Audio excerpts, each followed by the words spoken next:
Bonjour et bienvenue dans cette nouvelle édition du Grand JT des Territoires. Voici tout de suite les titres de l'actualité. Camper ou pêcher, inutile de choisir en Gironde. Un camping vient d'être certifié apte à la pratique de la pêche.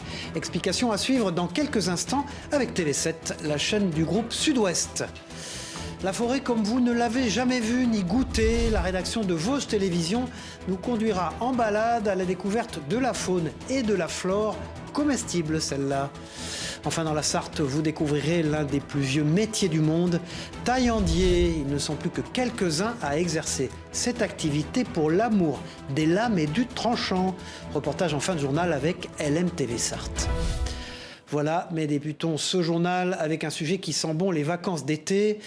En Gironde, si vous aimez faire du camping et pêcher, voilà un lieu de résidence qui pourrait vous intéresser. L'hébergement pêche, c'est son nom.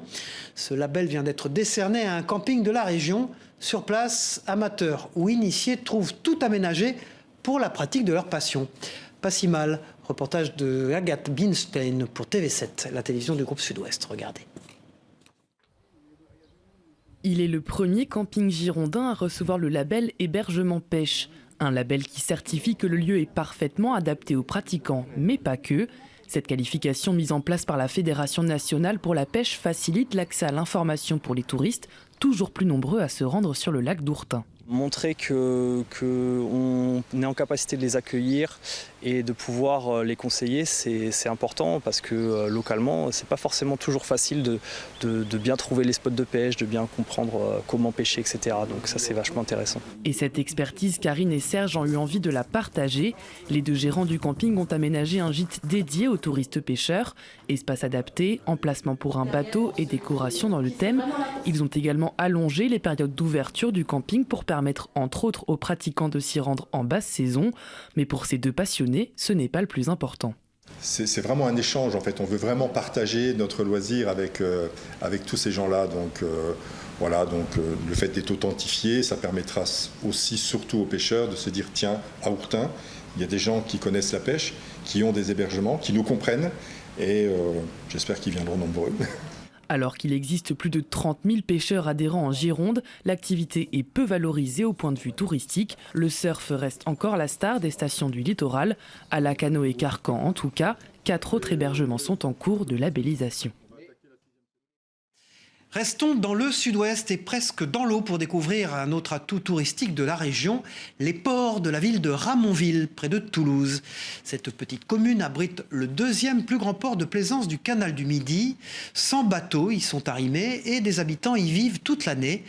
Parmi eux, Chris, qui réside sur sa péniche depuis 36 ans. Écoutez-la au micro de notre partenaire sur place de la Dépêche du Midi.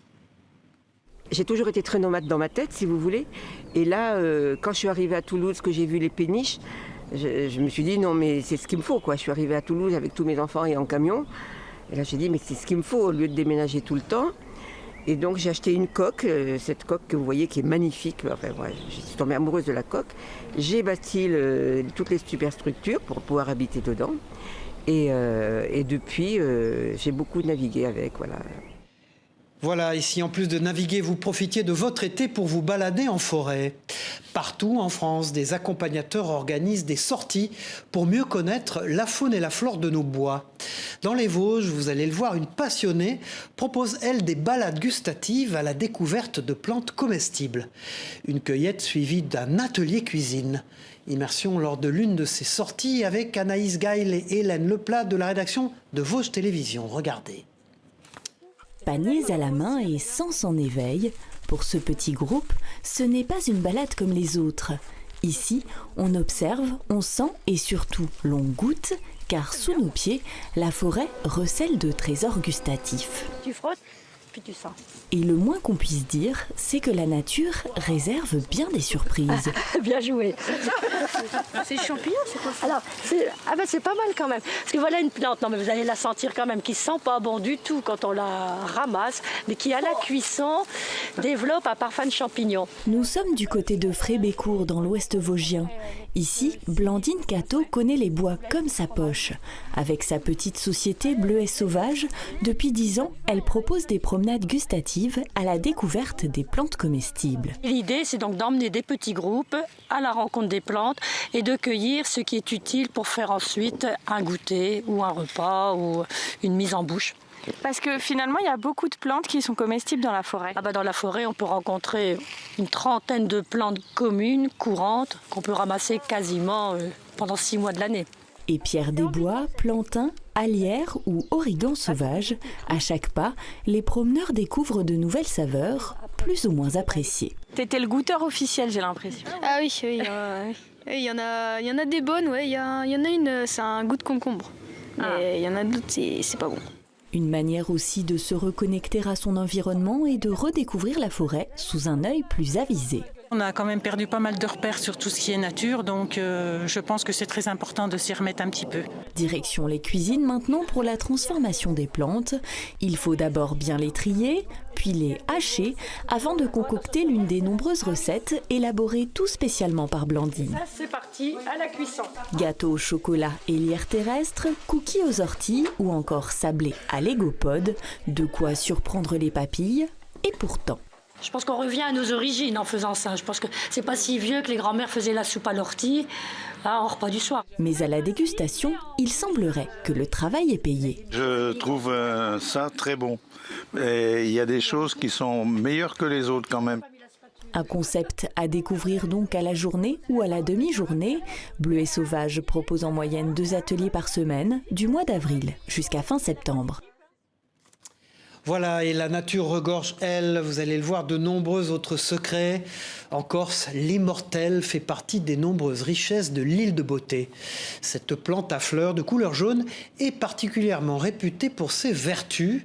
En cosmétique notamment, la plante est utilisée pour lutter contre les traces du temps. Mais pas que. Vous allez le voir, anti-rides, anti-hématome, anti-inflammatoire. L'immortelle de Corse est un véritable secret de beauté, riche en substances actives. Et ces qualités sont bien évidemment exploitées par des artisans locaux. Propos et images de Via Télé Paese, en Corse donc. On a plus de 350 références ici en boutique, donc en passant de l'huile essentielle, en allant sur l'eau florale, mais aussi sur tous les produits dérivés, donc cosmétiques, parfums, savons et tout ce qui est tisane aussi. C'est un des plus grands anti-hématomes connus à l'heure actuelle, c'est plus fort que l'arnica. Ce qui est intéressant, c'est que contrairement à l'arnica, justement, on peut la mettre sur plaie ouverte, sauf qu'elle n'est pas antiseptique, donc il faut que la plaie soit très propre. Elle est antitraumatique en fait, aussi bien sur le plan psychologique que sur le plan physique. On l'utilise depuis les années 2003 en cosmétique. Et prendre soin de soi passe aussi par l'attention que nous portons à notre garde-robe. À Monaco, inutile d'être une célébrité ou un membre de la famille princière pour se parer des plus belles robes de créateurs. Les services de location se multiplient pour s'apprêter le temps d'une soirée. L'occasion d'être chic et élégante sans se ruiner. Un reportage de Monaco Info, regardez. Trop de robes dans votre placard, vous ne savez pas quoi vous mettre, une robe bien trop chère pour votre porte-monnaie, direction Organza, une boutique où vous pouvez louer votre robe de princesse pour seulement 200 €. Beaucoup de femmes ont de nombreuses robes dans leur penderie, mais elles ne veulent pas remettre évidemment les mêmes à chaque fois, puisque c'est bien de pouvoir changer à chaque occasion, à chaque gala. On demande toutes les mensurations des personnes, que ce soit des femmes ou des hommes. Et on prépare en amont, on achète les robes et les smokings que l'on n'a pas en stock. Et on a toutes les tailles, on a du 34 au 60. Vous essayez, les mesures sont prises, les retouches sont faites et vous voilà dans une robe chic et élégante pour votre soirée. Et ne vous en faites pas, toutes taches et petits accros sont prises en charge. Mais peut-être que vous auriez voulu une robe de créateur, alors direction Bidress, showroom de la mode de luxe. Les robes sont toutes des robes de haute couture et de créateurs, et des robes de gala très connues, par exemple comme du Roberto Cavalli, du Emilio Pucci. On a Céline, Chloé, enfin vraiment toutes les marques de créateurs qu'on peut penser, Bottega Veneta, Saint Laurent, on a Elisabetta Franchi, on a vraiment beaucoup de choses pour faire un panel et pour permettre à tout le monde de trouver son chaussure à son pied. Des robes qui peuvent coûter jusqu'à 8 000 € à l'achat, des pièces qui semblent inaccessibles et pourtant vous pouvez l'enfiler le temps d'une soirée. J'adore le concept sustainable, le fait de louer une robe plutôt que de l'acheter. C'est vrai que c'est des robes que je vais plutôt avoir tendance à porter pour une occasion et je ne vais pas avoir spécialement l'envie de les reporter derrière. Clara vous aide pour votre choix et service VIP, votre robe est livrée par coursier le jour de votre événement. Des robes longues, courtes, sobres ou extravagantes, il y en a pour tous les goûts. Toutes nos robes ont des prix différents parce que toutes les robes sont des créateurs différents et surtout on n'a jamais le même produit, donc on a vraiment des gammes de prix variables. Le prix le plus élevé qu'on puisse trouver chez nous, c'est 400 € pour une location d'une robe Saint-Laurent qui est une robe de haute couture et surtout de défilé, c'est un modèle de défilé. Mais pour ce type de robe, on est à 150 € la location. Louer sa robe, c'est aussi faire du bien à la planète, puisque l'industrie du textile est le second facteur de pollution de l'eau dans le monde. À l'heure du défi environnemental, s'habiller chic n'a jamais été aussi fashion et écolo. Voilà, direction la Martinique à présent dans ce journal pour remonter l'histoire d'un accessoire de mode traditionnel, le maré-tête. Ce foulard vieux de plusieurs siècles s'adapte aujourd'hui à toutes les tendances. Et au-delà de l'aspect esthétique, il s'agit surtout d'une technique de nouage bien particulière, revisitée par une habitante de l'île.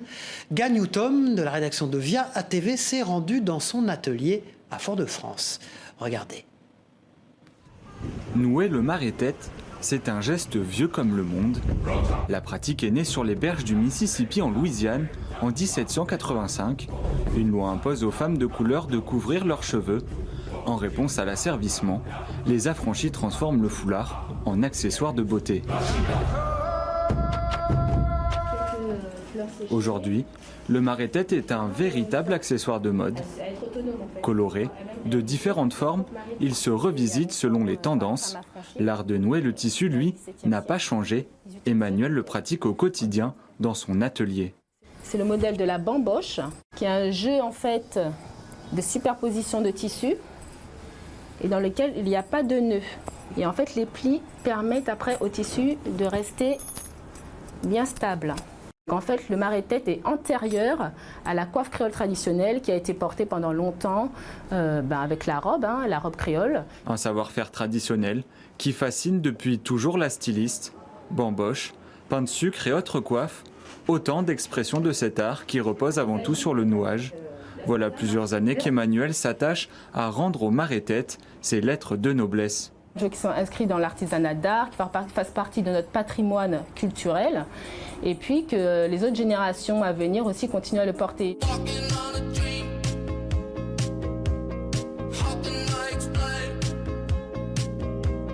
Pour promouvoir son travail, Emmanuel fait régulièrement des shootings photos, l'occasion pour elle d'essayer et de peaufiner ses créations. Les photos sont publiées sur les réseaux sociaux. C'est le seul réel support que j'ai pour faire connaître mon travail. Après, effectivement, plus je travaille, plus je vais faire des photos, plus je vois ce qui va, ce qui ne va pas, ce qui est amélioré ou pas. Moi, quand Emmanuel me fait un maré-tête, je me sens vraiment valorisée, belle. Là, je suis belle, mais là, je le suis encore plus avec le maré-tête. Et voilà, c'est quelque chose de unique et c'est un patrimoine à apporter. La styliste donne également des cours dans lesquels elle enseigne les techniques de nouage pour un parfait maré-tête. Elle vous attend dans son atelier à Fort-de-France. Le monde de la mode, qui vous le savez, est en pleine restructuration. Les enjeux éthiques et environnementaux poussent notamment des salariés à se reconvertir. Dans la Loire, 2 habitantes ont profité d'une formation pour lancer leur propre marque de vêtements. Explication d'Anthony Verpillon pour la chaîne locale TL7. Sur place. Depuis quelques semaines, Amélie et Amandine ont radicalement changé leurs conditions de travail. Désormais, c'est de chez elles qu'elles imaginent les lignes de leur future marque de vêtements. Notre projet, c'est de créer des vêtements pour les femmes enceintes. Et ça, c'est des morphologies qu'on n'a pas forcément étudiées à l'école. Car dans quelques mois, elles espèrent lancer une marque made in France et respectueuse de l'environnement. Sortir de la fast fashion et de pouvoir proposer des produits écologiques avec des tissus qui sont bons pour la santé et bons pour la nature. Un virage à 360 degrés par rapport à leur vie professionnelle d'il y a un peu plus d'1 an. Amandine était éducatrice spécialisée Et Amélie, chauffeur-livreur pendant plus de 15 ans. Les choses de la vie ont fait que j'ai pas pu attaquer une formation tout de suite, donc j'ai attendu d'avoir les enfants, que la maison soit finie. Et ce qui a bien collé en fait, c'est que ma boîte a fermé il y a 2 ans. J'ai eu droit à un plan de licenciement et c'est eux qui m'ont financé la formation. Et durant 12 mois, elles ont donc intégré la formation des métiers de la mode et du vêtement au lycée Adrien Testu du Chambon-Feugerolles. Un vrai challenge qui nécessite agilité entre vie de famille et vie professionnelle et qu'il a fallu préparer et mûrir pendant plusieurs mois à plusieurs années. Une notion bien présente à l'esprit des formateurs du Greta où 215 formations sont proposées du niveau CAP au Bac+3 car tous les profils et tous les âges garnissent les effectifs. La formation elle concerne les jeunes à partir de 16 ans jusqu'à des personnes qui sont en reconversion professionnelle jusqu'à des âges assez avancés.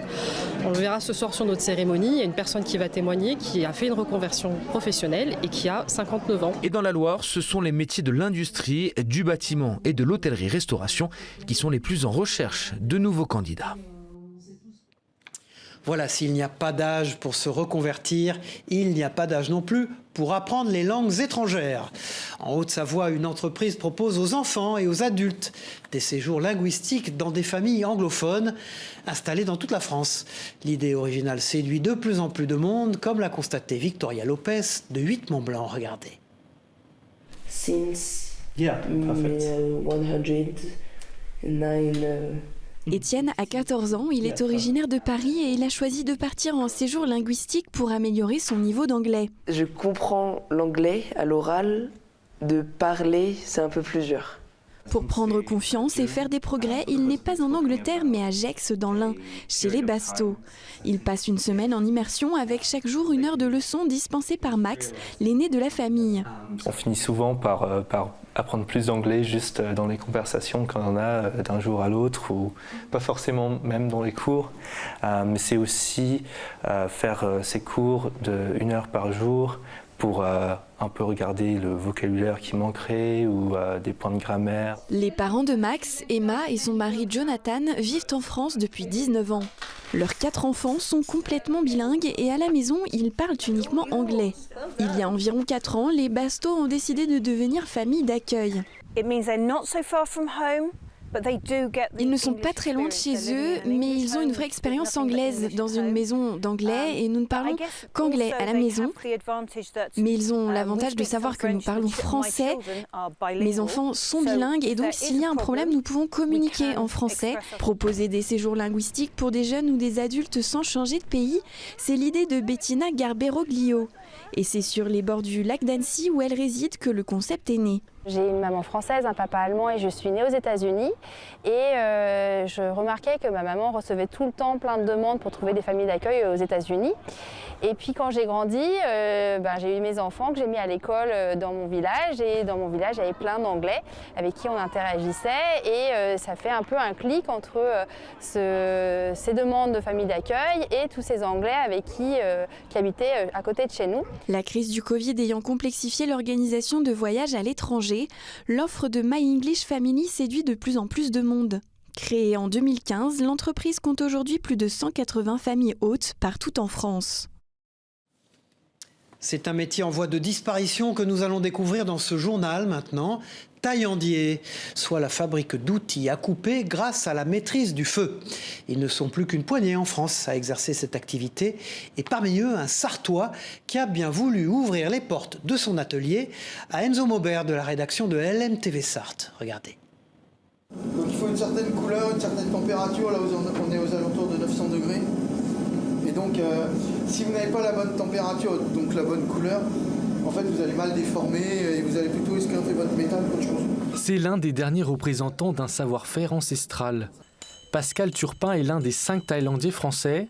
Dans son atelier, à Montmirail, il fabrique couteaux et épées, des pièces uniques qu'il conçoit et imagine avec une ambition, qu'elles se transmettent et racontent des histoires. Des couteaux, il y en existe plein, mais l'important c'est de créer un couteau avec une histoire. Un couteau, vous faites le mieux possible, le plus professionnellement possible, mais ce qui est intéressant c'est de voir le sourire de la personne qui va devenir propriétaire de son couteau. Et là voilà, là vous avez créé, en fait on a fait notre travail, c'est-à-dire qu'à partir du moment où la personne va acheter son couteau, elle va créer sa propre histoire avec son couteau. Donc elle va l'emmener dans une autre région, on en a au Canada, on en a en Australie, donc en fait on peut véhiculer très loin et je pense qu'on est des créateurs d'émotions. Pascal a lancé son entreprise Lastel Montmirail en début d'année. Cela lui permet de vendre ses couteaux dans plusieurs enseignes, dont Nature et Découverte au Mans et à Paris. Pour l'aider dans sa tâche, il a également pu embaucher une jeune apprentie. D'avoir été nommée taillandière d'armes, c'est vraiment une fierté parce que c'est quelque chose qui se transmet, etc. Donc moi je suis très ravie de pouvoir continuer à faire vivre ce métier parce que c'est vraiment un métier qui mérite de continuer, de perdurer, etc. Qui sait, demain l'Opinel de la Sarthe deviendra peut-être un couteau de référence sur les grandes tables françaises. Voilà, l'histoire nous conduit à présent en Bretagne, à Rennes plus précisément, où les secrets de la place des Lys se dévoilent aux touristes en ce mois d'août. Aujourd'hui devenue marché, la place servait autrefois au tournoi de chevaliers. Une reconversion urbaine étonnante que nous fait découvrir Faustine Luneau de la rédaction de TVR, la chaîne de Rennes, regardez. Le fait d'armes est avéré. Bertrand du Guesclin a jouté pour la première fois ici. C'est au pied de l'horloge que débute la visite. Philippe Beaumont, notre guide du jour, nous fait découvrir la place des Lys, ce lieu emblématique de Rennes qui n'a pas toujours été tel qu'on le connaît aujourd'hui, comme le rappelle son nom. Les Lys, c'est le tournoi de chevalerie au Moyen-Âge. Étymologiquement, la Lys, L-I-C-E-S, enfin S-C-E, si c'est la Lys, c'est la petite barrière de bois qui séparait les chevaliers au Moyen-Âge qui s'affrontaient donc avec leurs grandes lances là, et leurs armures sur leur cheval. Désormais, la place accueille depuis 1868 les Halles Marteneau. Mais le marché des Lys, lui, est beaucoup plus ancien puisqu'il fête ses 4 siècles d'existence.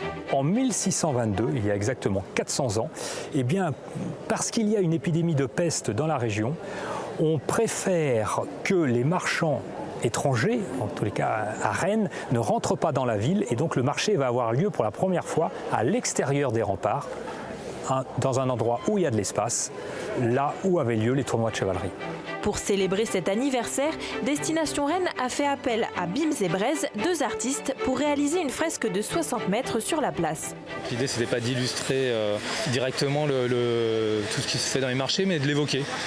De l'évoquer à travers des formes géométriques. Le tarif, 7,20 € le billet, à réserver auprès de l'Office de tourisme de Rennes. 2 visites sont programmées en mai et 2 autres en juin, puis elles auront lieu toutes les semaines en juillet et août. Refermons ce journal et cette page dédiée à l'histoire avec un chantier de restauration pour le moins particulier dans l'Aube, ceux des vitraux de l'une des églises de la ville de Troyes. Abîmés par le temps, ils sont actuellement entre les mains d'une entreprise locale, une opération de sauvegarde du patrimoine cofinancée par les collectivités locales. Un reportage de Canal 32 sur place. Des vitraux, vous en verrez dans toutes les églises à Troyes. L'Aube recense pas moins de 345 verrières, des ouvrages qui ne résistent pas toujours aux épreuves du temps.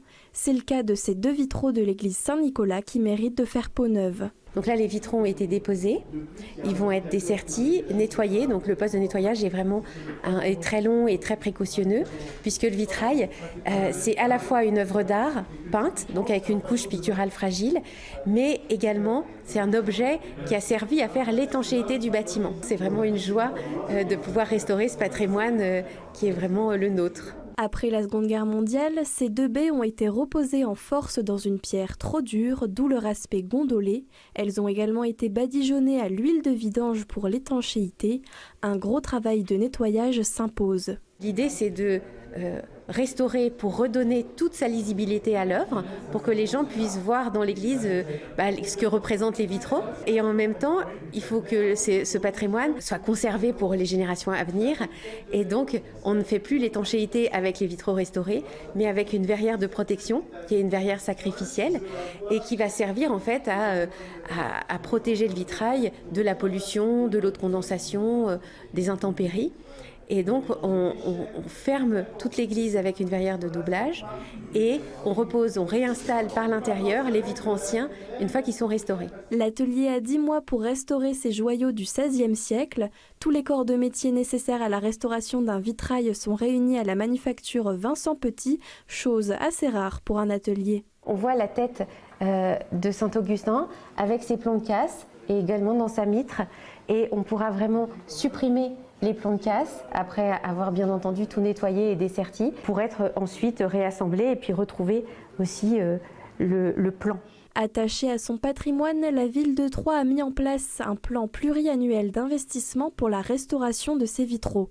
La visite des églises, la visite des magnifiques vitraux fait partie aussi de l'attractivité de la cité et en même temps ça amène un flux touristique extrêmement important. 2 autres interventions sont prévues à l'église Sainte-Madeleine et l'église Saint-Nizier dans le cadre de la conservation de ce patrimoine exceptionnel.